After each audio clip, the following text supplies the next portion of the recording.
बिस्मिल्लाहिर्रहमानिर्रहीम नहमदुहु व नसल्ली अला रसूलिहिल करीम अम्मा बाद फ़ऊज़ बिल्लाहि मिनश शैतानिर रजीम बिस्मिल्लाहिर्रहमानिर्रहीम and today Mr. Ahsan Mughari is with us. He is graduated from Sindh University. He has done graduation in Pakistan studies and masters in international relations, and he has appeared thrice in CSS. Last time ये aggregate में रह गए थे. इंशाल्लाह इस दफ़ा उम्मीद है कि ये विद फ्लाइंग कलर्स पास कर लेंगे. ठीक है ना, इंशाल्लाह. शुक्रिया. तो एहसन साहब, आज हम आपसे बात करेंगे because you are suppose to be an expert in Pakistan studies. तो सबसे पहले तो हमें आप ये बताएं कि कंपैरेटिवली 2020 का पाकिस्तान अफेयर्स का पेपर, उसका क्या ट्रेंड आप देखते हैं?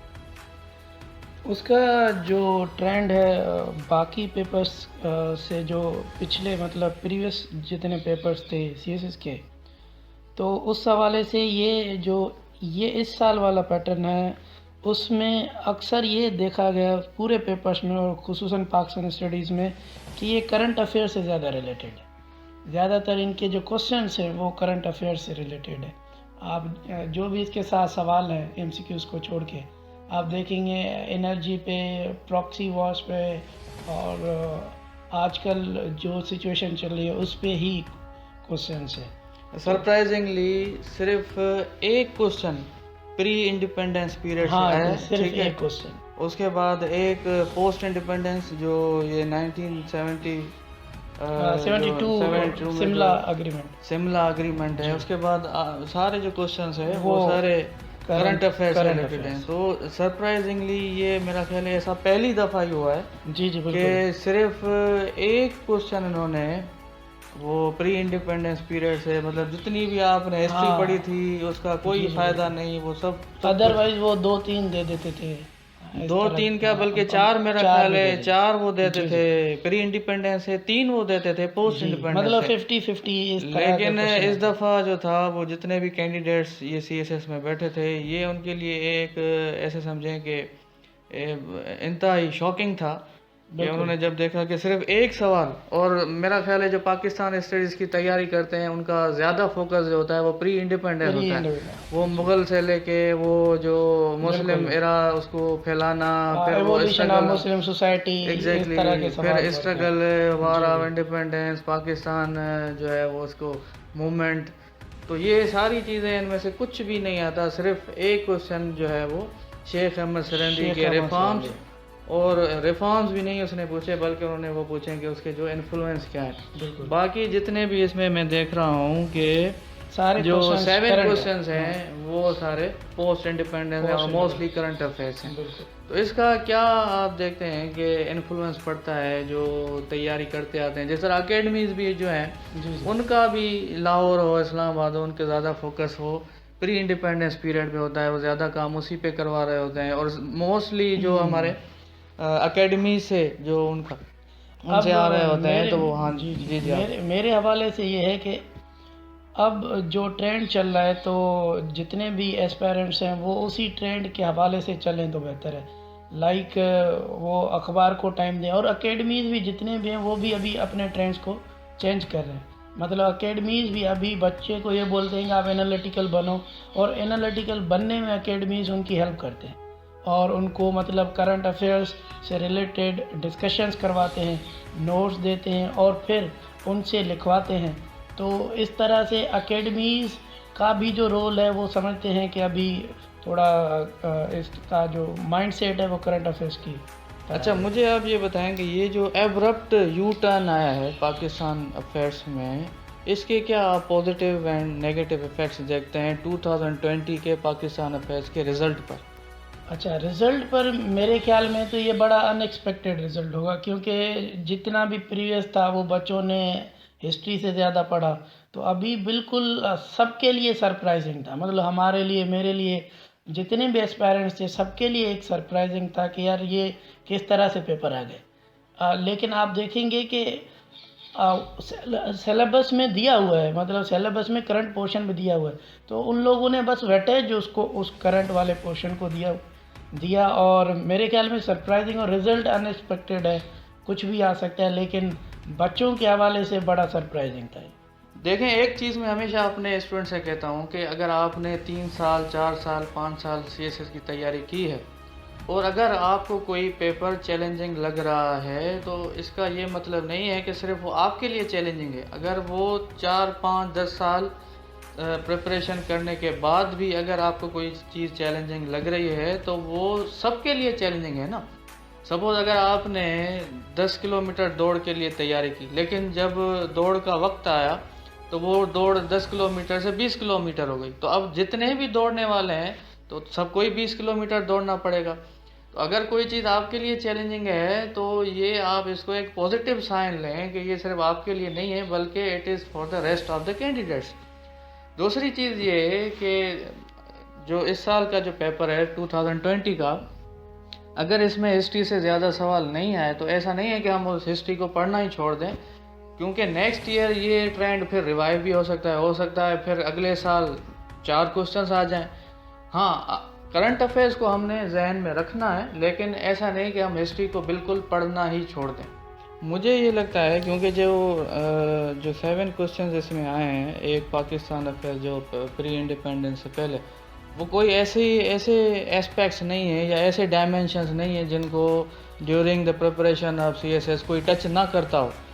लेकिन जहाँ तक बात आती है पाकिस्तान अफेयर्स की, जिस माइंडसेट से जी, बच्चे तैयारी कर रहे होते हैं, ठीक है, तो उनके लिए जब इन्होंने ये देखा होगा ये पाकिस्तान अफेयर्स का, तो वो उनका क्या आप समझते हैं कि उस वक्त उनका रिएक्शन होगा? उनका यही रिएक्शन होगा कि मतलब जैसे मेरा था कि हम करंट भी पढ़ते, एनालिटिकल भी बनते, थोड़ा लिखते भी सही, करंट इश्यूज़ को पाकिस्तानी पर्सपेक्टिव से या पाकिस्तानी जो करंट अफेयर्स है उसको हम सही से थोड़ा पढ़ते, क्योंकि एक सवाल के अलावा बाकी तो सब करंट। तो मेरे ख्याल में अनएक्सपेक्टेड और सरप्राइजिंग था।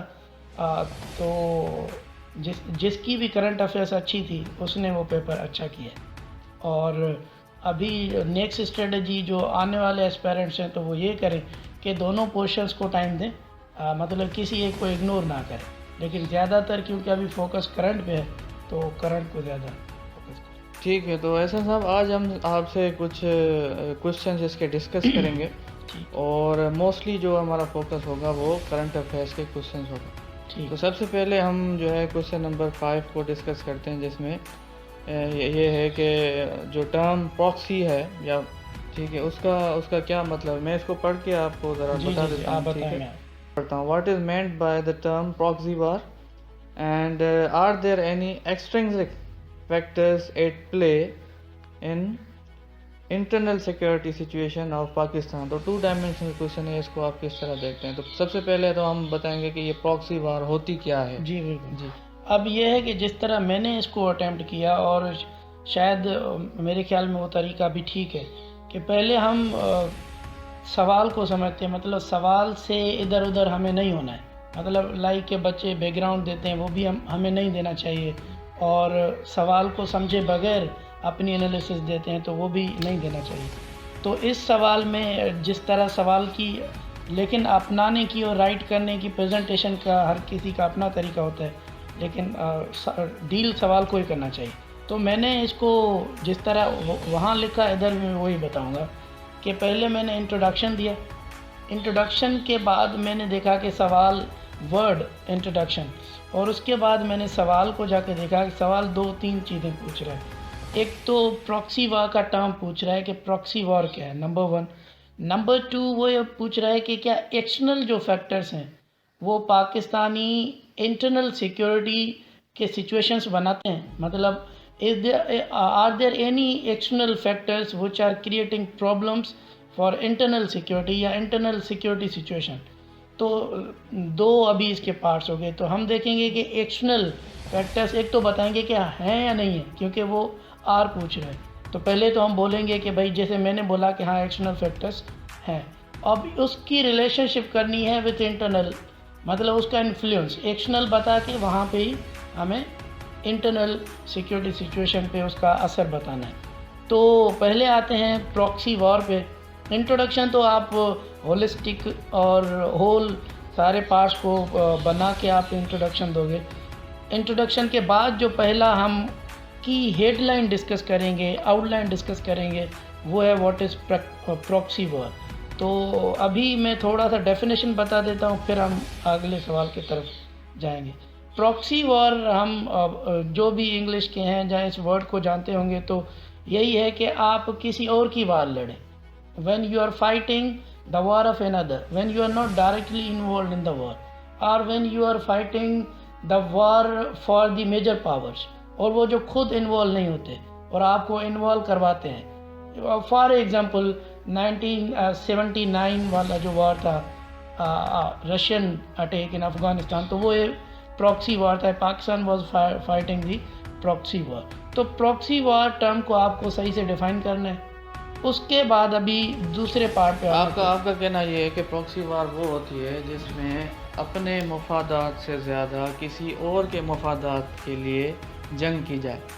जिस तरह मेरा ख्याल है कि आफ्टर 9/11, ठीक है, हम जो यही जो मतलब जो बर्निंग क्वेश्चन था कि whose war are we fighting, is it our own war और are we fighting the Americans war, ठीक है ना। तो इसी तरह जिस तरह आपने एक मिसाल दिया, तो प्रॉक्सी वार में डायरेक्टली मफादात हमारे नहीं होते, बल्कि हम किसी और के जो है इन्फ्लुएंस में आके यहाँ उसके मेरा ख्याल है उसके कई वजूहत होते हैं। एक वजह ये होती है कि हम कई ममालिक के साथ अलायंस में होते हैं, डिफेंस अलायंस जिसे हम कहते हैं। जिस तरह हम यूएन को हैं तो हम नेटो के अलायंस, ठीक। तो नेटो की जो अफवाज हैं वो कहीं भी अटैक करेंगी तो जितने भी यूएन के मेंबर्स हैं वो उनसे दरख्वास्त करेंगे कि आप हमें कुछ ना कुछ फौजी इमदाद दें, ठीक है ना। तो वो जंग हम उस ज़रूरी नहीं है कि उस जो कंट्री है उससे हमारी डायरेक्ट दुश्मनी हो, लेकिन being the ally and the member of UNO हमें उसकी सपोर्ट करना ज़रूरी है। बिल्कुल ठीक है, ऐसे ही है। मतलब मल्टीपल कॉजेज हो सकती हैं, जैसे आपने बताया कि जैसे सीटो सेंटो में हम थे तो हमें यूएस का साथ देना था। एग्जैक्टली। तो जैसे बाकी परमानेंट अलाय थे हम यूएस के काफ़ी टाइम पे, तो अफगानिस्तान में भी साथ दिया।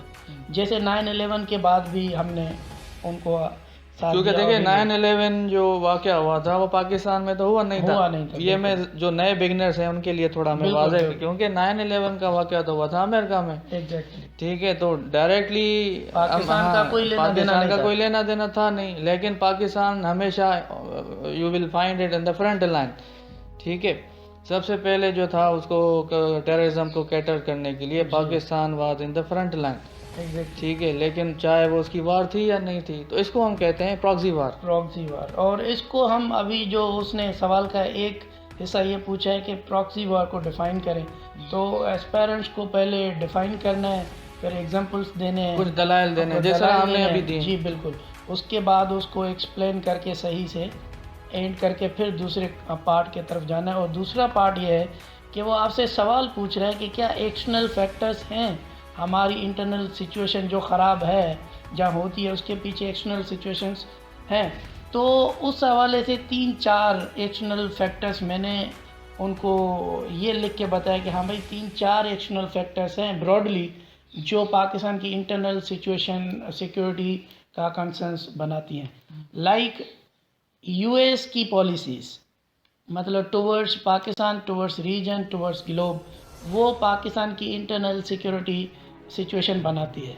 और फिर इंडियन फैक्टर, ये मैंने उनको आउटलाइन बना के पहले बताया कि भाई यूएस का भी एक एक्सटर्नल फैक्टर है हमारे सिक्योरिटी पे इन्फ्लुएंस, इंडिया का भी है और अफ़गानिस्तान सिचुएशन भी है। उसके बाद टेररिज्म भी जो एक्सटर्नल फैक्टर्स है उसका भी हमारे इंटरनल सिक्योरिटी पे इन्फ्लुएंस है। और हाइब्रिड वॉर जो कॉन्सेप्ट चल रही है रीजन और वर्ल्ड में वो भी है। और फाइनली ग्लोबलाइजेशन की जो ट्रेंड्स हैं वो भी, क्योंकि वो एक्सटर्नल फैक्टर्स हैं तो हमारी इंटरनल सिक्योरिटी इश्यूज वो बनाती हैं। तो पहले तो आउटलाइन बनानी है कि भाई ये 5, 6, 7 आप 5 लिखें, 2 लिखें, 3 लिखें, ये एक्सटर्नल फैक्टर्स हैं और इनका इन्फ्लुएंस इंटरनल सिक्योरिटी पे होता है। तो फिर अभी आहिस्ता आहिस्ता हम उनको डिफाइन करेंगे। लाइक पहला जो आप आउटलाइन बना के आए, तो पहले आपने बोला कि US as a external factor is influencing internal security threats for Pakistan. तो वो कैसे, अभी उसके 3-4 आप एग्जांपल्स देंगे, that is enough. Like US ने 2008 में स्टार्ट किया था न्यूक्लियर डील विथ इंडिया। अब पड़ोस में ही आपका एक और न्यूक्लियर मुल्क है जिसका नाम पाकिस्तान है। अब आप पड़ोस में जाके किसी को न्यूक्लियर बूस्ट दे रहे हैं और न्यूक्लियर रेस स्टार्ट करवा रहे हैं, तो वो Pakistan internal security situation create करेगा, balance of power, balance of power, और पाकिस्तान अपनी सिक्योरिटी डायनामिक्स चेंज करेगा और उसको दूसरी तरफ से देखेगा in relation to the policies of US. अब दूसरा जो ये है कि साउथ एशिया पॉलिसी ट्रंप आते ही ट्रंप ने साउथ एशिया पॉलिसी दी थी, अभी इस करंट से पहले है ये। तो उसमें इसने ये बोला था कि we want more role of India in Afghanistan, in Pakistan has done nothing. तो अब ये जो एक्सटर्नल फैक्टर्स हैं created by US, that was certainly influencing the internal security situation in Pakistan. मतलब Pakistan a kind of politically frustration में जा रहा था कि what to do given the external policies of US. और दूसरे आप देखेंगे कि इससे पहले यूएस ने पाकिस्तान को सॉवरेनिटी के हिसाब से उसको थ्रेट किया, लाइक कैसे सलाला अटैक्स, ड्रोन स्ट्राइक्स। तो इस तरह के जो एक्सटर्नल फैक्टर्स हैं certainly they influence the internal security of Pakistan. लेकिन अनटिल रिसेंटली वो बस एक थोड़ा रिसेंट फेज था जिसमें ट्रंप ने प्राइम मिनिस्टर को प्रेज़ किया और फ्रेंडशिप की तरफ आए। तो बाकी इसके अलावा जो टाइम पीरियड है वो एक्सटर्नल सिक्योरिटी सिचुएशन पाकिस्तान में क्रिएट कर रही थी।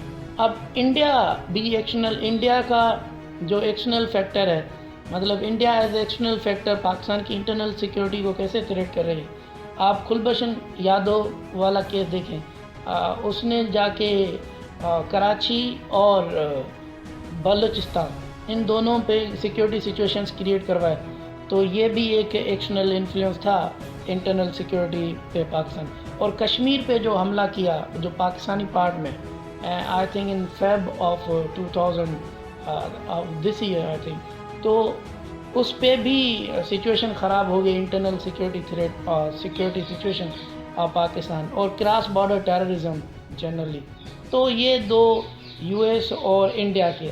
अब Afghanistan as a external factor हमारी इंटरनल सिक्योरिटी को कैसे कंसर्न कर रही है, ख़राब कर रही है, वो ये कि अफ़गानिस्तान भी is more tilted towards India. वो बोल रही है कि भाई हमारी सॉल्यूशन में भी इंडिया का बड़ा रोल है। और many of the time it has been witnessed कि जो इंडिया इवन अटैक कर रही है वो अफ़गानिस्तान के प्लेटफॉर्म से और बॉर्डर से कर रही है, मतलब using the platform and country of Afghanistan. तो वो उनको फैसिलिटेट कर रहे हैं। तो इंडिया वहाँ पे प्रोजेक्ट्स भी बना रही है और अफ़गानिस्तान और इंडिया आपस की उनकी दोस्ती excluding Pakistan is also creating internal situation in Pakistan security situation. और उसके अलावा जो अफ़गानिस्तान से इमिग्रेंट्स आते हैं और अपना ये स्मगलिंग और ड्रग का जो इशू है वो भी इंटरनल सिक्योरिटी सिचुएशन ख़राब करती है पाकिस्तान के लिए।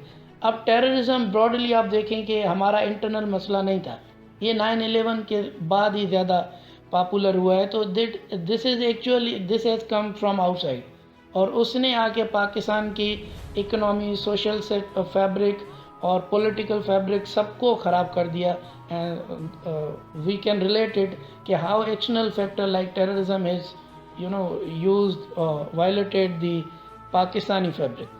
अब हाइब्रिड वॉर जो सोशो इकोनॉमिक साइकोलॉजिकल वॉर जिसको हम बोलते हैं, वो भी एक्सटर्नल फैक्टर्स है रीजन में और ग्लोब में, इसको यूज़ करते हैं countries to actually deteriorate the situation within countries. तो इस तरह से भी जैसे फॉर एग्ज़ाम्पल मैं आपको दूं कि भाई मोदी की स्टेटमेंट्स और ये बताना कि भाई एंटी सीपेक नैरेटिव और ट्रंप का कि हमने जितने पैसे दिए आपने वो इनकी सेफ गार्ड पे लगा दिए।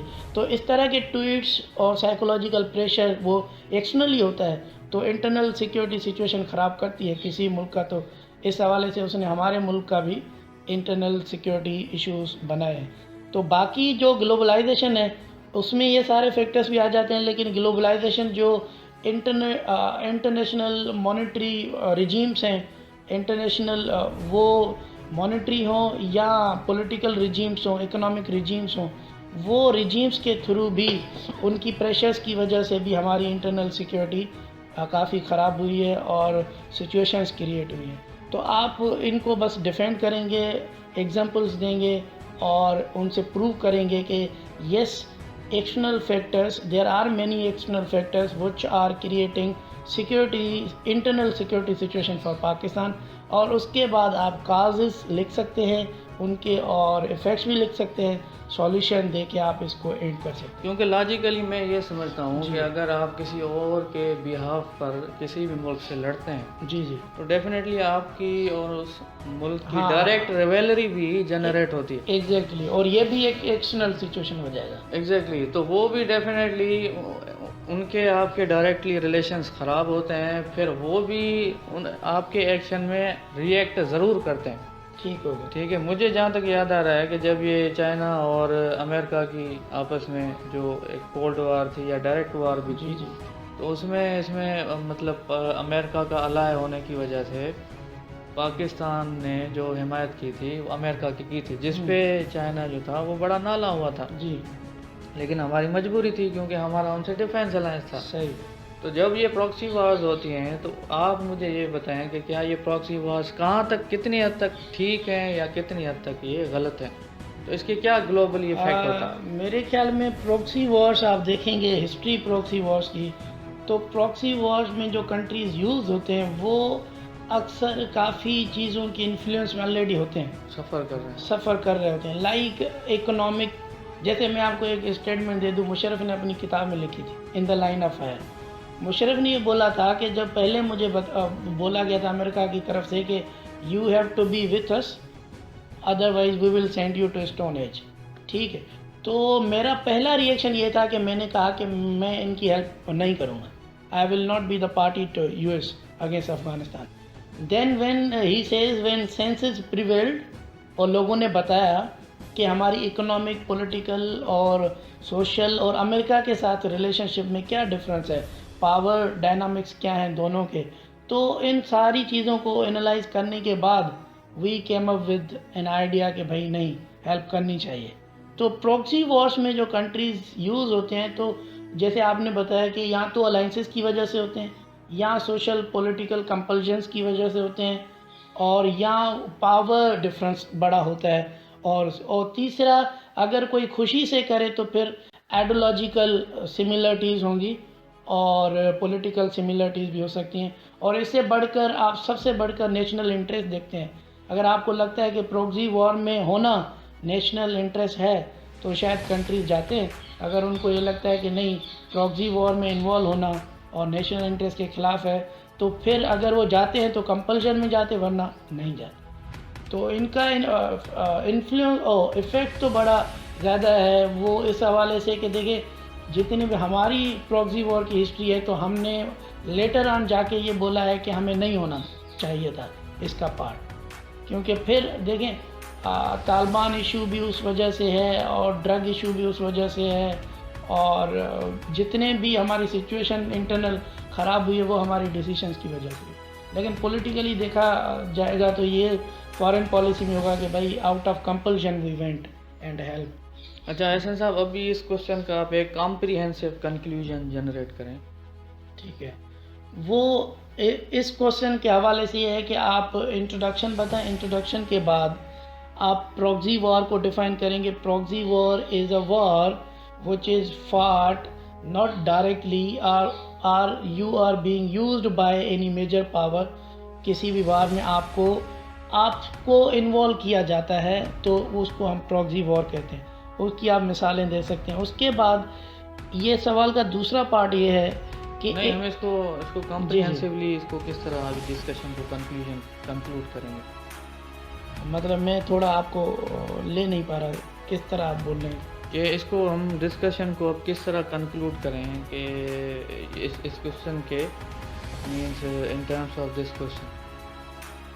उसको हम ये कर सकते हैं कि भाई ये एक्सटर्नल फैक्टर्स हैं, उनका इन्फ्लुएंस ये है, और जो कंट्रीज़ हैं वो प्रॉक्सी वॉर से बचें और प्रॉक्सी वॉर में इन्वॉल्व ना हो, क्योंकि जो इन्वॉल्व हुए थे उनका हशर थोड़ा हम देखते हैं कि अच्छा नहीं है और वो सफ़र कर रहे हैं अभी तक। तो बस यही बताना है मेरे ख्याल में कि कंट्रीज़ अगर बाय चॉइस देखें और इतनी बड़ी कंपल्शन ना हो तो प्रॉक्सी वॉर से बचें, क्योंकि प्रॉक्सी वॉर्स के नेगेटिव असर से। अच्छा, क्वेश्चन से ज़रा हट के हम प्रॉक्सी वॉर्स को डिस्कस करते हैं। ठीक। How do you see proxy wars in terms of world war 1 and world war 2? देखें, वर्ल्ड वार 1 और वर्ल्ड वार 2 के हवाले से जितने भी प्रॉक्सी वॉर्स हैं या कंट्रीज़ इन्वॉल्व हुई हैं, तो उसमें काफ़ी बफर स्टेट्स भी हैं और दूसरी कंट्रीज़ भी हैं जो प्रॉक्सी वॉर में इन्वॉल्व हुई हैं। लेकिन ये है कि अगेन वो टाइम था अलाइंसेस का, और अलाइंसेस की मजबूरी की वजह से कंट्रीज़ प्रॉक्सी वॉर्स में इन्वॉल्व उसका काज तो प्रॉक्सी वॉर्स ही था ना। मेरा ख्याल है पूरी दुनिया जब दो हिस्सों में बट जाती है और पूरी दुनिया उस वार में इन्वॉल्व होती है, चाहे वो उनका डायरेक्ट वॉर तो नहीं था ना, मतलब अपनी दोस्ती, अपनी अलाइंसेस और पॉलिटिकल गारंटीज और अपनी जो उनकी ट्रीटीज या डॉक्यूमेंटेड रिलेशनशिप थी, उन वजह से सारी दुनिया एक जगह पे हो गई and they started fighting against each other. Thank you so much, Sir Ehsan Saab. Let's move forward to another question.